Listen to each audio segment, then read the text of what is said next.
That ball was smashed by Ibarra. He's had a big day at the bat. There's another hard hit ball by Ty Black, but it will not carry. The wind is blowing in the opposite direction now, and very hard too. Canavas, who's also played really well with the glove out of left field, makes the catch. Here's the Kent State defense. Tim Del Porto, he did not play in the Toledo game, is back in at catcher. Dylan Rose at first, Dom Euro at second, John Matthews at short, Josh Hollander at third. In the outfield, Nick Canavas, Mason Mammarella, and Luke Birch. A strike. But from the standpoint that if they can win this game, Eastern and Central have to do a replay. Ohio will get some additional rest. They'll save their pitching for tomorrow. If they have to play tonight, it's really going to be tough because Kent has some pitchers ready to go. Canavas hits the ball high in the air, and it is caught by Garcia out in center field. Tom Coletti, the starting pitcher for the 1-0, swung on. That could be trouble again, but it sails enough for the catch to be made, and there will be no attempt to score. The ball carried enough for Canavas to make the catch. A little more of a line drive that time. Allowed it to carry out. Plus, he was playing that left-handed hitter a little shallow in left field. And I think right now we're going to see the outfielders probably play a little closer because that wind is blowing everything back in, and you might want to challenge the hitters to try and hit it over your head now. And there's a left-hander now warming up in the bullpen for the Golden Flashes. Swung on, that's belted into left field by Morozla. And Ohio continues to be on the upswing here.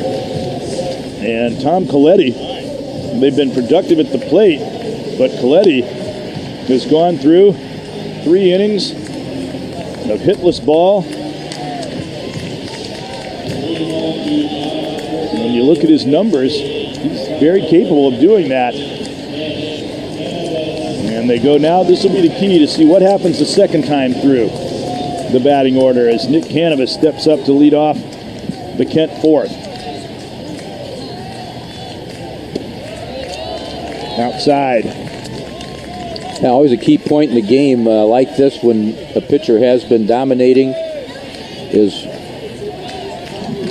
how the batters approach him the next time through after they've talked with each other, talked with their coaches. There's a one-hopper. Calorie again. And if that play that he made the error on had been able to be played on 1 hop instead of 2, he would have made the play. That second hop was confounding. That's 10 straight. Mixes up the pitch as well. And he's getting the same results right here in this game. Well, he's sitting on 57 pitches, 38 of those for strikes. He's a senior. So very efficient. He's a sophomore on that 15 squad, and he is really coming through in a big way here. 0-1. Once again, he's ahead in the count to Canavas. 0-2. Pumps another one in there. Kent State, before the last game, all the Kent people are saying that over the years we've had a hard time hitting in this ballpark, even though it's practically a second home to them.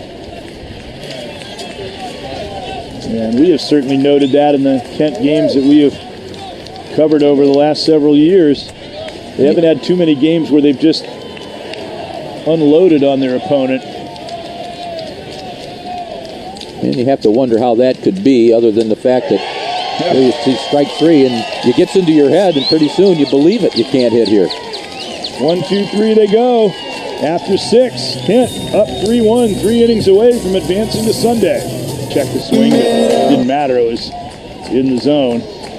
But sometimes the home plate umpire will say to himself, I got a good look at that. He did swing at it and not ask for help. That's when sometimes the catcher might signal over.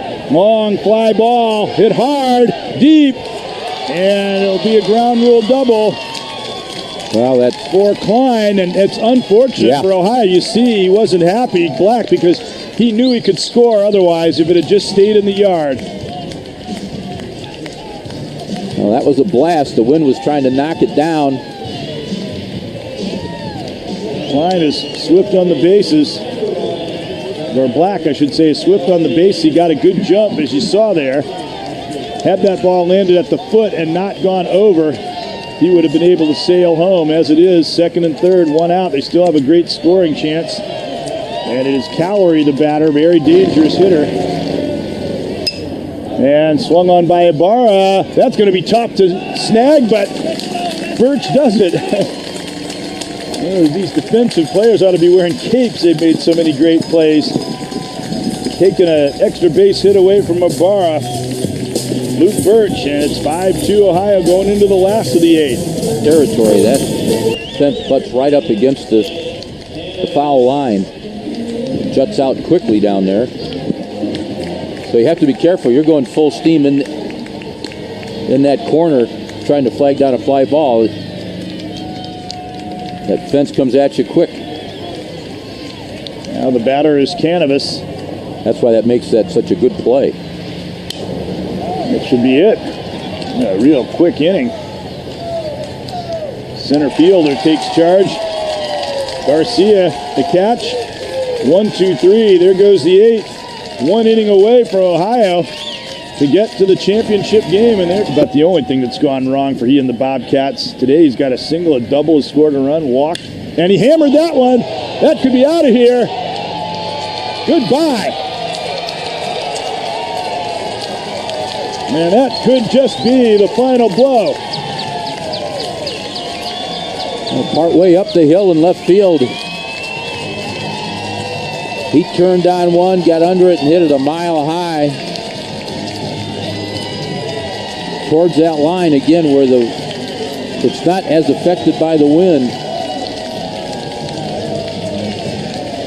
Boy, that's kind of an exclamation point for the Penguin. You knew that ball was out. Man, did he turn on that. Yeah, we already know who the MVP is going to be if Ohio wins the championship, but we got a lot of other guys who would be nominees for